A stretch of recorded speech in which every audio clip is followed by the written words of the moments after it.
Others really will get.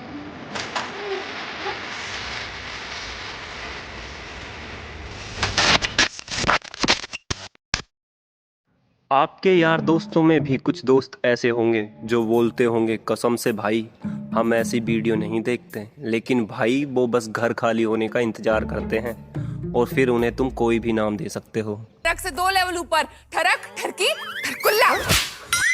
तुम जो ये 15-20 मिनट की वीडियो देखते हो उसके पीछे जो असली रियलिटी चल रही होती है ना, उसे देखकर तुम्हारे रोंगटे खड़े हो जाएंगे।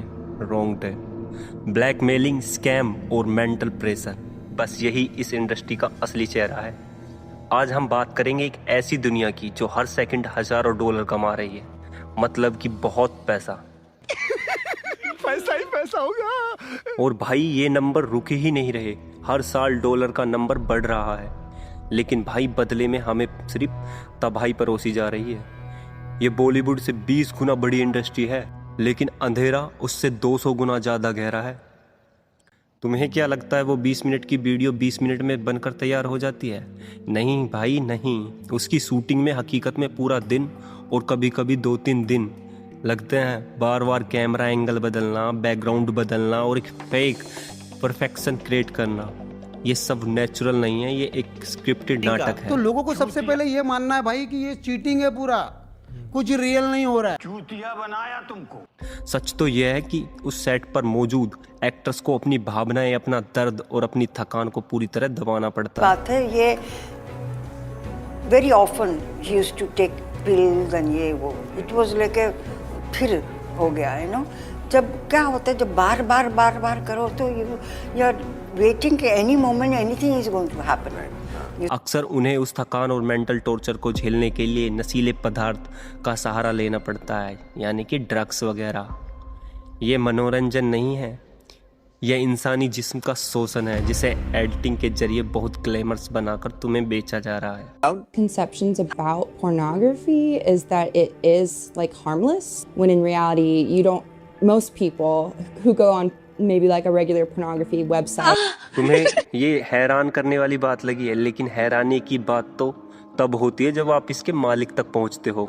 इतनी सारी वेबसाइट, अलग अलग नाम, अलग अलग कैटेगरी, लेकिन इन सब का मालिक एक ही है, जिसका नाम है बैंडबग।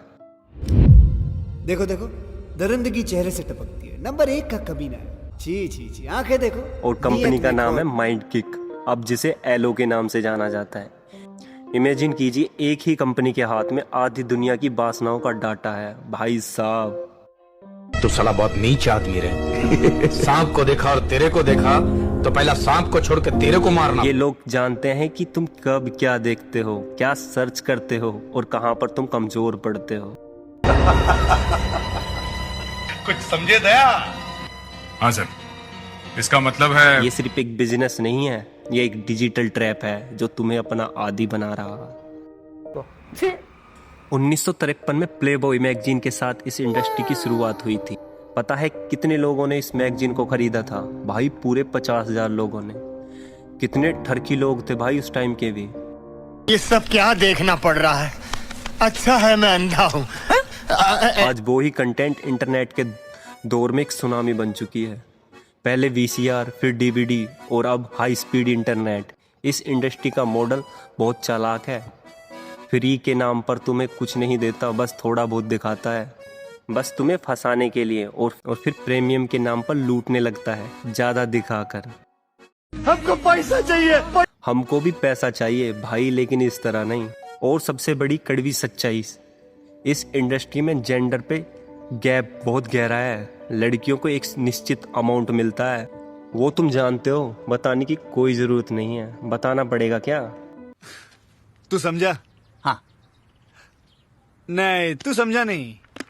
लेकिन लड़कों का इस्तेमाल सिर्फ एक वस्तु की तरह किया जाता है, जिन्हें बहुत मामूली पैसे मिलते हैं। ये बराबरी का खेल नहीं है, ये केवल अपने फायदे के लिए यूज किए जाते हैं। देख लो भाई, हम लड़के हैं ना, हमारे साथ ऐसा ही होता है। अब कुछ भाई बोलेंगे ये सब उनकी मर्जी से होता है। ये भी मेरी गलती है। नहीं भाई, मेरी गलती है। नहीं मेरी गलती है। नहीं बाबा नहीं। हाँ भाई हाँ, मैंने कब बोला नहीं होता, लेकिन pressure to perform in a video where the context was that I was an Arab veiled woman and उनसे ऐसे कॉन्ट्रैक्ट पर सिग्नेचर करवा लिए जाते हैं कि वो अगर नई जिंदगी शुरू करें तो भी पुरानी चीजें किसी ना किसी साइड पर पड़ी रहती हैं। इनके लाइटमैन से लेकर मैनेजर तक सब इनकी इज्जत उतारते हैं। कैसी अपमानजनक बातें कर रहा है लड़का, ये अश्लील है ये लोंडा। मैं सिर्फ सच बोल रहा हूँ अंकल। अब तुम सनी लियोनी, मिया खलीफा, डैनी डैनियल्स को ही देख लो, ये सब इस इंडस्ट्री को छोड़ चुके हैं, लेकिन इनकी शुद्ध देसी रोमांस वाली कहानी आज भी साइट पर उपलब्ध है। तू साला भोला दिखता है लेकिन है एकदम होशियार हो। अगर तुम देखोगे 2024 के आंकड़े चौंकाने वाले हैं। भारत जो अपनी संस्कृति और मूल्यों के लिए जाना जाता है, आज इन वेबसाइटों के ट्रैफिक में टॉप पर है। jmaster.desi और jmaster.com जैसी साइट्स की टॉप लिस्ट में मौजूदगी यही बताती है कि हम कितने बड़े ठरकी हैं।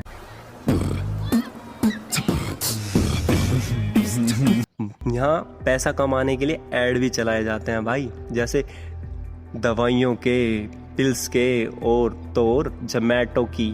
भाई जब थक जाओगे तभी तो खाना मंगाओगे। Jimmy pulls up in his blue Chevy Nova. I have been dying for him to come over.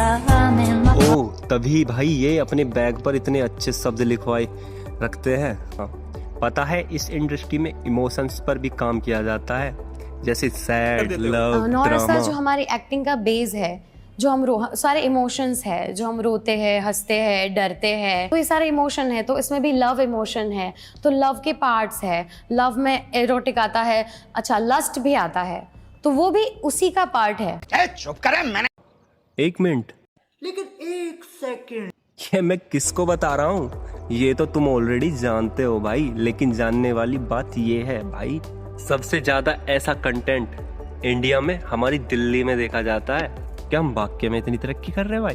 कौन है ये लोग, कहां से आते हैं? तो भाई अगर तुम ये पवित्र कंटेंट देखना छोड़ना चाहते हो तो छोड़ दो, अभी देरी नहीं हुई। और हाँ, ये वीडियो किसी को जज करने के लिए नहीं है, ये बस आपके अंदर के हवसी मर्द को मानने के लिए थी। अगली बार जब तुम किसी ऐसी वेबसाइट पर क्लिक करने की सोचो तो याद रखना कि आप सिर्फ वीडियो नहीं देख रहे, हम एक ऐसी मशीन को चला रहे हैं जो ना जाने कितने लोगों का जीवन बर्बाद कर रही है। लास्ट में बस इतना ही, वीडियो पसंद आई हो तो लाइक मारो, कमेंट में लिख दो कब छोड़ रहे हो इस इंडस्ट्री को, और हाँ अपने जैसे मित्र को ज़रूर शेयर करना, सब्सक्राइब करना मत भूलना, क्योंकि हमको भी पैसा चाहिए भाई।